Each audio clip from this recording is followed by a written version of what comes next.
ಆತ್ಮೀಯ ವೀಕ್ಷಕರೇ, ತಮ್ಮೆಲ್ಲರಿಗೂ ಸ್ವಾಗತ. ನೋಡಿ, ಸರ್ಕಾರಿ ನೌಕರರಿಗೆ ಮತ್ತು ಪಿಂಚಣಿದಾರರಿಗೆ ಒಂದು ಲೇಟೆಸ್ಟ್ ಅಪ್ಡೇಟನ್ನು ತಮ್ಮೊಂದಿಗೆ ಶೇರ್ ಮಾಡ್ತಾ ಇದ್ದೀನಿ.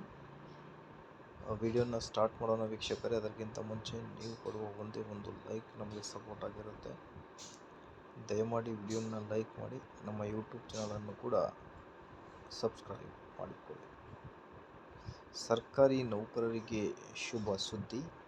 ಹೆಚ್ಚುವರಿ ನಿರೀಕ್ಷೆಗೂ ಮೀರಿ ಏರಿಕೆ.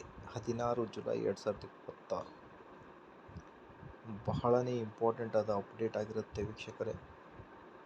ತಮ್ಗೆ ಗೊತ್ತಿದೆ, ಈಗ ಕರ್ನಾಟಕ ರಾಜ್ಯ ಸರ್ಕಾರಿ ನೌಕರರ ಬಹುದಿನಗಳ ಬೇಡಿಕೆಗಳಾದ ಹಳೆ ಪಿಂಚಣಿ ಯೋಜನೆ, ಕೇಂದ್ರದ ಮಾದರಿಯಲ್ಲಿ ವೇತನ, ಈ ಎರಡು ಪ್ರಮುಖ ಬೇಡಿಕೆಗಳು ಯಾವಾಗ ಈಡೇರಿಕೆ ಆಗುತ್ತೆ ಅನ್ನೋದ್ರ ಬಗ್ಗೆ ಕಾದು ಕೂತ ಸರ್ಕಾರಿ ನೌಕರರಿಗೆ ಮತ್ತೊಂದು ಗುಡ್ ನ್ಯೂಸ್ ಅಂತಲೇ ಹೇಳ್ಬೋದು.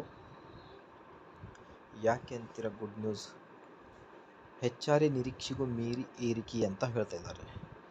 ಮೊದಲಿಗೆ ಈಗ ಹೌಸ್ ರೆಂಟ್ ಅಲೋವೆನ್ಸಸ್ ಏನಿರುತ್ತೆ ವಲಯವಾರು ಆಗಿರುತ್ತೆ.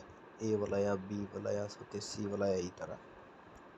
ಹಾಗಾಗಿ ಈಗ ಕೇಂದ್ರ ನೌಕರರಿಗೆ 8ನೇ ವೇತನ ಆಯೋಗದ ಎಲ್ಲ ಬೆಳವಣಿಗೆಗಳನ್ನು ಕೇಂದ್ರ ಸರ್ಕಾರದ ಉದ್ಯೋಗಿಗಳು ಕಾತರದಿಂದ ವೀಕ್ಷಿಸುತ್ತಿದ್ದಾರೆ. ಹಲವು ಕಾರ್ಮಿಕ ಸಂಘಟನೆಗಳ ಜೊತೆಗೆ 8ನೇ ವೇತನ ಆಯೋಗದ ಅಧಿಕಾರಿಗಳು ಸಭೆಯನ್ನು ನಡೆಸುತ್ತಿದ್ದಾರೆ. ಅಂತಿಮ ವರದಿ ಸಲ್ಲಿಸುವ ಮುನ್ನ ವಿವಿಧ ಯೂನಿಯನ್ಗಳ ಜೊತೆಗೆ ಮಾತುಕತೆ. ಹಾಗಾಗಿ ಅವರ ಬೇಡಿಕೆಗಳನ್ನು ಆಯೋಗ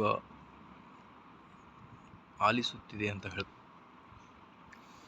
ಈಗ ಕೇಂದ್ರ ಸರ್ಕಾರಿ ನೌಕರರ ಮನೆಬಾಡಿಗೆ ಭತ್ಯೆಯಲ್ಲಿ ಏನು ನಿರೀಕ್ಷೆಯನ್ನು ಮಾಡಿದ್ದರೂ ಅದಕ್ಕಿಂತ ಭತ್ಯೆ ಹೆಚ್ಚಾಗಲಿದೆ ಎಂದು ಹೇಳಲಾಗುತ್ತಿದೆ.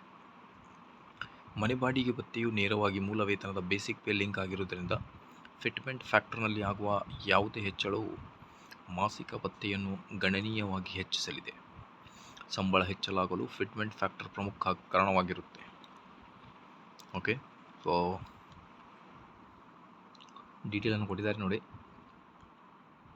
ಈಗ ಕೇಂದ್ರಕ್ಕೆ ಭತ್ಯೆಗಳ ಪರಿಷ್ಕರಣೆ ಅಂದರೆ ನಮ್ಮ ರಾಜ್ಯ ಸರ್ಕಾರಿ ನೌಕರರು ಕೂಡ ಒಂದು ಹೋಪ್ ಇದೆ.